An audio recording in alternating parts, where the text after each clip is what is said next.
Ustaz, sekiranya seorang itu sering melakukan dosa, dalam masa yang sama dia mohon ampun juga kepada Allah. Syarat taubat 3. Pertama, an-nadamu fil qalbi, menyesal dalam hati. Yang kedua, al-iqraru bil lisani, diucapkan dengan lidah, astaghfirullah. Agak panjang, astaghfirullahalazim. Lebih panjang, astaghfirullahalazim alladzi la ilaha illa huwal hayyul qayyum wa atubu ilaih. Lebih panjang, Allahumma anta rabbi la ilaha illa anta khalaqtani wa ana 'abduka wa ana 'ala ahdika wa wa'dika mastata'tu a'udzubika min syarri ma sana'tu abu laka bi ni'matika 'alayya wa abu bi dhanbi faghfir li fa innahu la yaghfiru dzunuba illa anta. Saya belum hafaz, gerak-gerakkan aja mulut. Menyesal dalam hati, ikrar dengan lisan. Yang ketiga, al-itmaru alla ya'uda ilaihi abadan, bertekad kuat tidak akan kembali kepada dosa. Orang yang lebih mendulukan istighfar di mulut daripada menyesal di hati, menyesal dulu baru mulut. Siapa yang mulutnya dulu beristighfar, belum ada menyesal di hati, kal mustahzi, seperti orang yang mengejek, mengolok-olok Allah SWT. Mudah-mudahan kita berubah di bulan haram, bulan Muharram, bulan mulia. Kita semuanya menyesal, istighfar, dan tak mengulangi lagi, insyaallah. Amin ya rabbal. Al-Fadil, Tuan Guru Ustaz Somad, apakah hukum membawa anak kecil ke masjid dalam masa yang sama membiarkan anak mengganggu orang sedang sembahyang? Ada namanya sobi, ada namanya mumayyiz, ada namanya amrat, ada namanya baligh. Baligh dah menimpi, dah baligh. Amrat dah tumbuh tipis. Tipis macam saya ni lah, tumbuh tipis. Mumayyiz sudah boleh membezakan mana makanan, mana kotoran. Sabi belum boleh membezakan. Jadi kalau budak kecil dia agak ribut, menjerit, kita katakan dia diam, ini mumayyiz. Tapi bila kita kata gini, dia pula balik begini, itu sabi. Yang kita bawa ke masjid ni yang mumayyiz. Sebab yang sabi ni dia tak terkendali. Ayah dia takbiratul ihram, dia pun berkata game dah mula. Pakcik di samping ni, sebelah ni sembayang, dia letak cermin mata dia di bawah. Manakala ayah ni sembayang, budak ni berlari. Setiap budak ni berlari, pakcik ni kata dia takut terpijak. Lepas sembayang, assalam, tak sampai salam kiri, assalamualaikum, anak engkau ni. Jadi yang kita bawa ni yang mumayyiz. Yang sobi tak boleh kita bawa. Berapa umur mumayyiz ni? 4 tahun, 5 tahun. Tengok budak, berapa budak. Ada pula puan bercakap, saya Pak Ustaz, jangankan anak, laki saya pun belum mumayyiz lagi. Nauzubillah. Apa hal ni? Ini. Jadi kita bawa. Nah, mumayyiz ni di mana sop dia? Budak yang mumayyiz belum akil baligh, dia sebenarnya tidak memutus sop kalau cukup 2 syarat. Jadi kalau ada orang sembahyang, dia letak anak dia di sebelah, sebenarnya budak ni tak memutus sop. 2 syarat. Syarat yang pertama, budak ni dah berkhitan. Jadi kalau budak kecil lahir 8 hari, akikah 7 hari, berkhitan, maka sesungguhnya sudah bersih. Yang kedua, wuduk dia betul. Kenapa budak-budak kecil kita larang? Budak kecil belakang, sebab dia tak cukup 2 syarat. Saya tengok budak kecil, budak tadika, dia ambil air, ambil mata dia je, kaki dia sipak-sipak air, ayah dia tak tengok. Yang kedua, budak kecil di tempat kita banyak belum berkhitan, dan tak mungkin pula ada satu security di pintu cek, dah ni dia kena hafal, ini belum, ini belakang. Macam mana kita tak tahu?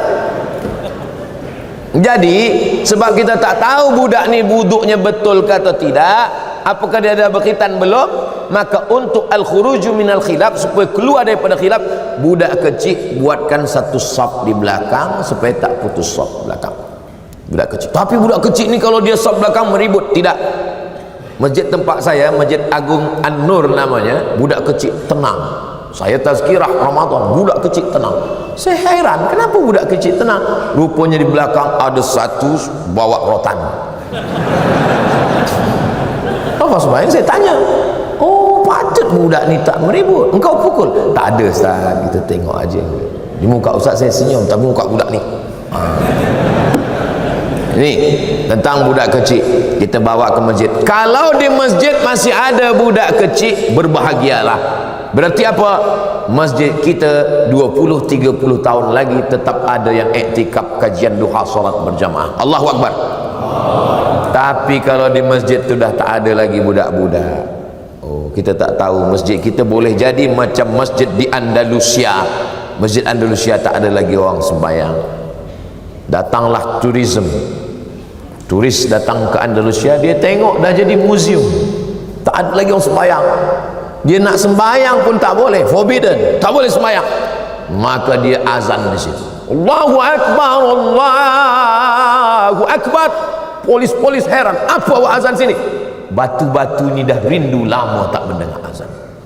Jangan sampai masjid kita menjadi masjid seperti di Andalusia, sebab tak ada lagi budak-budak sembahyang. Tapi tetap kita atur, jangan sampai balik dari masjid semua naik, marah naik. Kata puan di rumah, abang ke masjid nak hilangkan setan, aku berjumpa setan di masjid. Tiga, yang berbahagia Ustaz, apa hukum selepas solat terus melihat handphone? Assalamualaikum warahmatullahi, Assalamualaikum warahmatullahi. Bini aku suruh cepat balik. Ada orang tanya saya, Ustaz Somad, apa hukumnya lelaki takut pada isteri? Kata saya, lelaki yang takut pada isteri, nanti bila dia mati, dia tak kena azab kubur. Sebab apa? Sebab dia dah terlalu kena azab di dunia.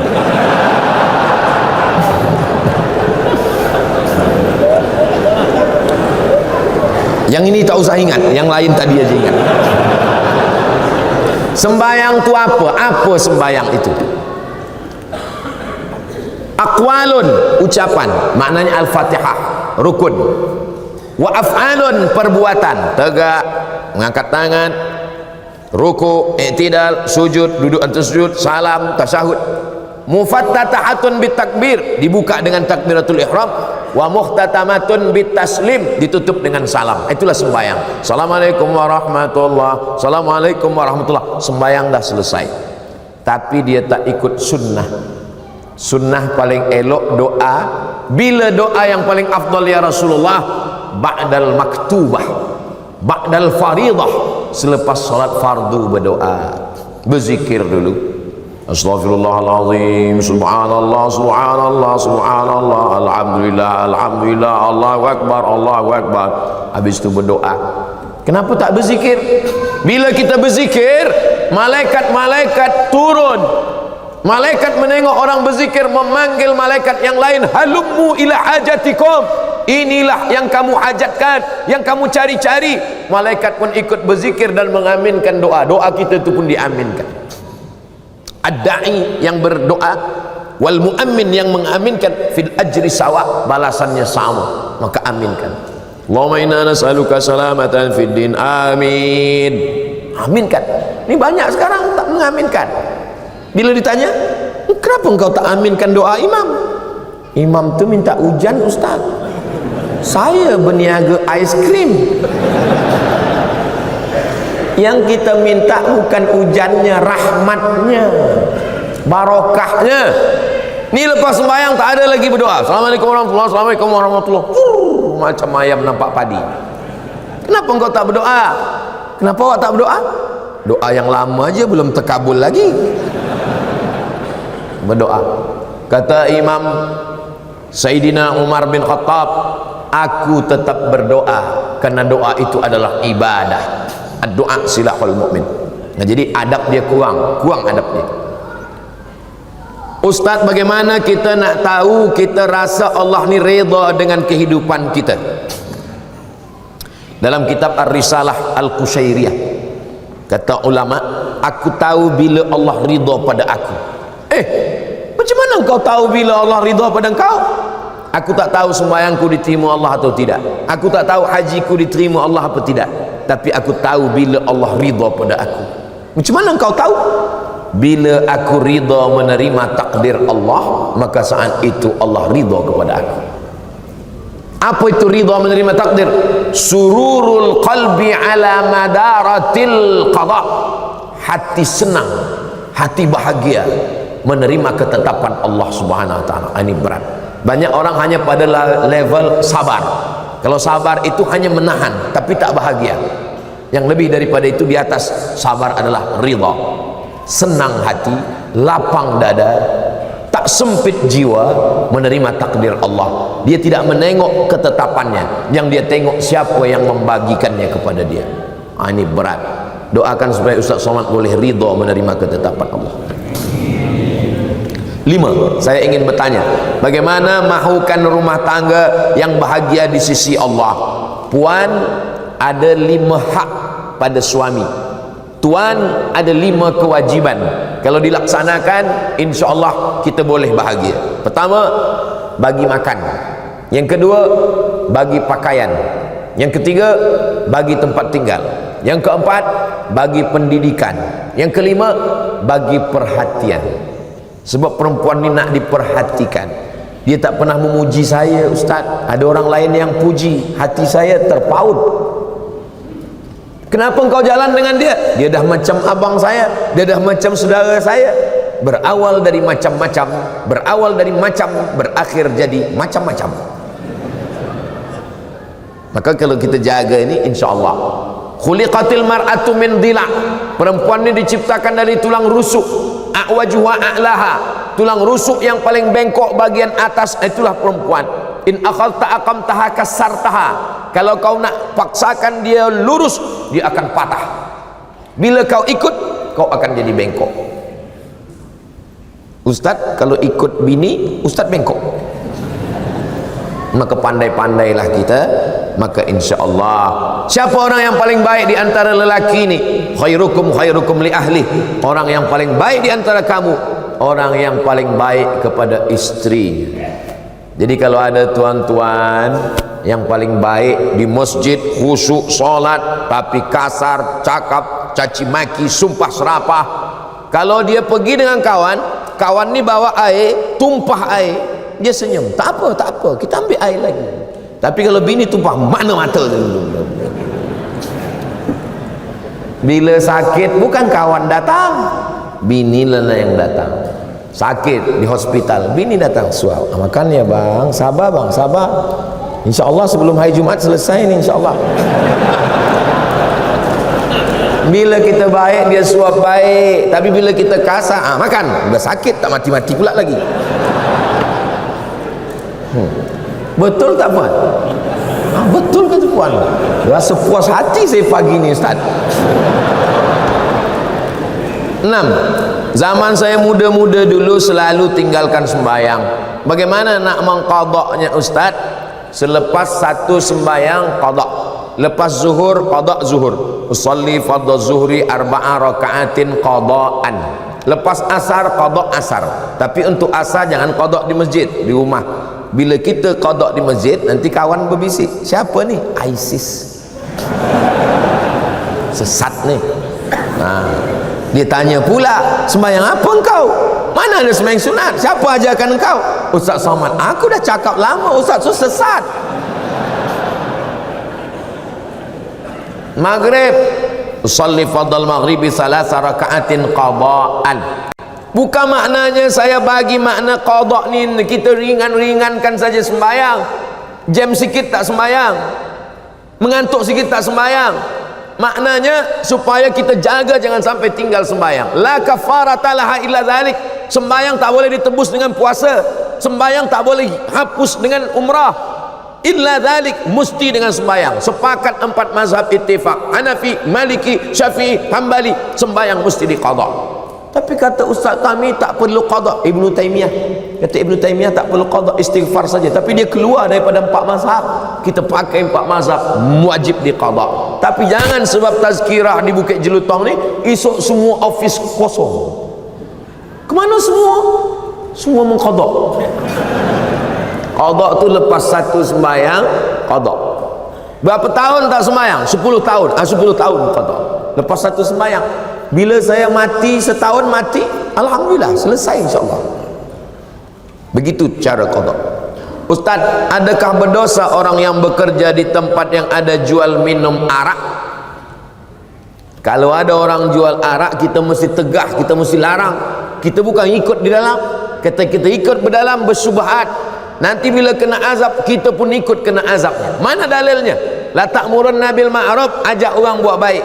Wala tanhauna 'anil munkar, larang buat munkar. La yusikanna ayyab'atsallahu 'alaikum iqaban. Bila kau tak larang, maka nanti Allah turunkan azab, kamu pun terkena azabnya. Summa tad'unahu, kamu berdoa, selamatkan aku, fala yustajabu lakum, doa kamu tak dikabulkan Allah. Man ra'a minkum munkaran, kalau kamu tengok orang jual khamar, tegah. Dengan apa? Biadih, dengan tangan. Fa illam yastati, kalau tak sanggup, fa bilisani, dengan lisan. Kalau tak sanggup, fa biqalbi.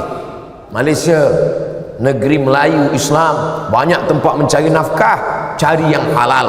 Yang kita cari rezeki ini adalah wa barakatan fir rizqi. Yang ada kuasa tegah, yang tak ada kuasa dengan lisan. Dengan lisan tak sanggup, dengan hati. Tapi jangan kita ikut di dalam. Mendengar khutbah Jumat, ada yang menengok handphone. Apa hukumnya? Man la'ibal hasa fala jum'ata lahu. Siapa yang main-main batu, maka tiada Jumat baginya.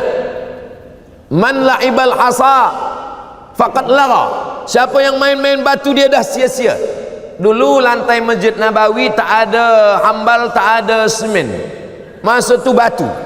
Khatib sedang berkhutbah, dia main-main batu. Kata Nabi, man la'ibal hasa faqad lagha, sia-sia. Idza qulta li sahibika ansit, kau kata pada kawan sebelah engkau, diam, faqad laghauta, kau sudah sia-sia. Jadi sia-sia. Handphone matikan dulu. Ada kawan saya dari Belanda, Holland, kata dia di sana orang tak ada main handphone, dan kemudian tak ada bunyi handphone sedang sembahyang. Saya tanya, kenapa mereka boleh disiplin macam tu? Sebab ditulis di dinding, siapa yang tahu main handphone bayar 100 pon ke 100 dolar 100. Maka kalau ada nanti buat di dinding, siapa yang main handphone bayar 1.000 ringgit. Kosong pula masjid, dia cari masjid lain. 9. Yang berbahagia Ustaz Somad, saya suka tengok media sosial, antaranya TikTok. Bila saya tengok TikTok, tertengok perempuan tak bertudung menari-nari. Apa hukumnya Ustaz? Kalau tertengok tak apa, tapi kalau sengaja menengok, maka bila dia scroll nak cari TikTok Ustaz Abdul Somad, cepat-cepatlah, cepat-cepat. Apalagi kalau ada bini di belakang, cepat-cepat. Dulu orang sangka bila dibuat WhatsApp ini, orang Islam akan rosak sebab dia akan share video yang tak baik. Rupanya yang di-share orang video tazkirah, solawat. Dulu sangka orang dibuat TikTok, awal-awal muncul TikTok, umat Islam akan rosak dengan TikTok. Rupanya sekarang TikTok pula isinya dakwah macam-macam. Jadi semua menjadi Islamik. YouTube Islamik, TikTok Islamik. Maka yang Islamik yang ditengok. Kata Sayyidina Ali, la tatbi'in nazratan nazrata. Kalau mata engkau tertengok, maka cepat palingkan. Pandangan yang kedua, laka. Pandangan yang kedua, alaika. Yang pertama untuk engkau, yang kedua engkau akan dihisab. Maknanya kalau tertengok palingkan. Ada juga orang salah faham dengan hadis ni, kalau tertengok jangan berkedip. Itu tak betul. Last 10. Saya keliru pahaman ahli sunnah wal jamaah dan pahaman wahabi. Boleh Ustaz terangkan? Panjang, saya ringkaskan pada 3. Dia menengok saya sebagai pelaku bid'ah. Kalau bid'ah dalalah, kalau dalalah finnar.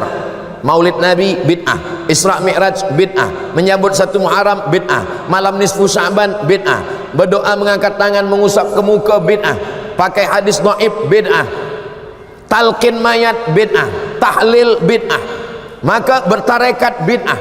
Abdul Somad ini pelaku bid'ah dhalalah finnar menurut dia, padahal kita punya dalil-dalil.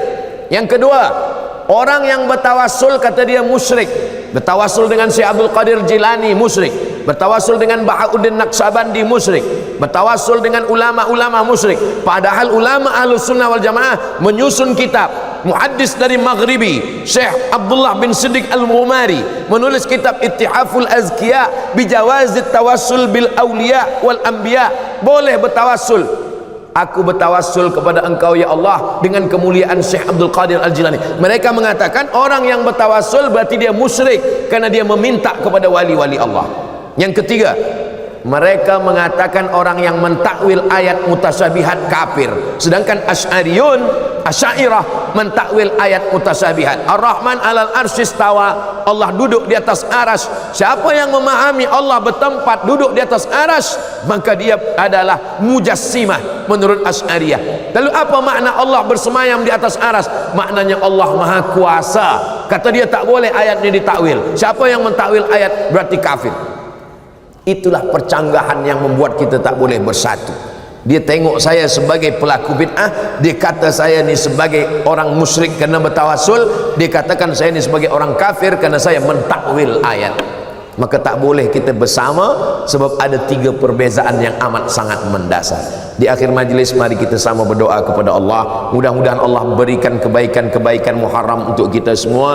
Allah jaga keluarga kita, negeri kita. Baldatun thayyibatun wa rabbun ghafur. Ala hadhihi niyah wa kulli niyatin salihah. Al-Fatihah. A'udzu billahi minasyaitonir rajim. Bismillahirrahmanirrahim. Alhamdulillahi rabbil alamin arrahmanir rahim maliki yaumiddin. Iyyaka na'budu wa iyyaka nasta'in. Ihdinas siratal mustaqim, siratal ladzina an'amta 'alaihim ghairil maghdubi 'alaihim waladdallin. Amin. Allahumma shalli 'ala sayidina Muhammad wa 'ala ali sayidina Muhammad. Assalamu alayka ya Rasulullah. La tada' lana fi maqamina hadha wa fi sa'atina hadhihi dhanban illa ghafartah. Ampunkan segala dosa-dosa kami ya Allah. Wala aiban illa satartah. Tutupi segala aib cacat kekurangan kami ya Allah. Wala maridan illa syafaitah. Saudara kami yang sakit berikan kesihatan, kesembuhan ya Allah. Wala mayitan illa rahimtah. Orang tua kami, sahabat kami yang sudah mendahului kami, guru-guru kami, jadikan kuburnya taman-taman surgamu ya Allah. Wala musafiran illa wasaltah. Yang musafir sampaikan ke tujuan dengan selamat ya Allah. Wala mumtahinan illa najahtah. Yang sedang dalam ujian maka berikan kelulusan yang terbaik ya Allah. Wala aziban illa zawwajtah. Yang belum menikah jumpakan dengan jodoh yang baik-baik ya Allah. Wala raghiban illa anjabtah. Yang belum ada keturunan berikanlah anak yang saleh dan salihah. Wala hajatan min hawaijid dunya wal akhirati laka ridha wa lana fiha salah illa qadaitaha wa yassartaha. Segala hajat dunia, hajat akhirat baik bagi kami dan engkau ridha, maka tunaikanlah ya qadiyal hajat. Engkau yang menunaikan segala hajat. Ya rafi'ad darajat, engkau yang mengangkat segala darajat. Allahumma aftah lana abwabal khairi wa abwaban ni'mah wa abwabal barakah. Bukakan untuk kami pintu segala kebaikan, nikmat dan barakah. Allahumma ja'al hadzal balada baladan amina. Jadikan negeri Melayu, negeri Islam ini negeri yang aman dan damai. Allahumma rzuqna imaman adila. Berikan kami pemimpin yang adil ya Allah. La tusallit alaina bidzunubina man la yakhafuka wa la yarhamuna. Jangan hukum kami kerana dosa kami, lalu kau angkat pemimpin yang tak takut pada engkau dan tak sayang pada kami. Allahumma ja'alna minal mutahabbina bijalalik. Jadikan kami orang yang berkasih sayang hingga ke surga. Wa adkhilnal jannata ma'al abrar. di waktu duha di bulan yang baik kami bersama dengan orang baik di tempat yang baik. Satukan pula kami bersama orang paling baik, Sayyidina Muhammad sallallahu alaihi wasallam. Allahumma ja'al akhir kalamina, jadikan akhir kalam kami manakala ajal datang, malaikat maut mencabut nyawa kami, kalimah yang keluar dari mulut kami, la ilaha illallah Muhammadur Rasulullah sallallahu alaihi wasallam, kalimat waqin 'alaiha nahya wa 'alaiha namutu wa biha nub'atsu insyaallah. Rabbana atina fid dunya hasanah wa fil akhirati hasanah wa qina adzabannar. Wa sallallahu ala sayyidina Muhammad wa ala alihi wa sahbihi wasallam walhamdulillahi rabbil alamin. Taqabbalallahu minkum minna wa minkum taqabbal ya karim. Terima kasih segala perhatian, mohon maaf segala kekhilafan dan kesilapan. Aku qouli hadza astaghfirullah li wa lakum. Saya akan kembali ke Sumatera, ke Indonesia, ke Riau. Kita tak pernah berpisah kerana kita selalu bersama dalam doa, saling mendoakan. Wassalamualaikum warahmatullahi wabarakatuh.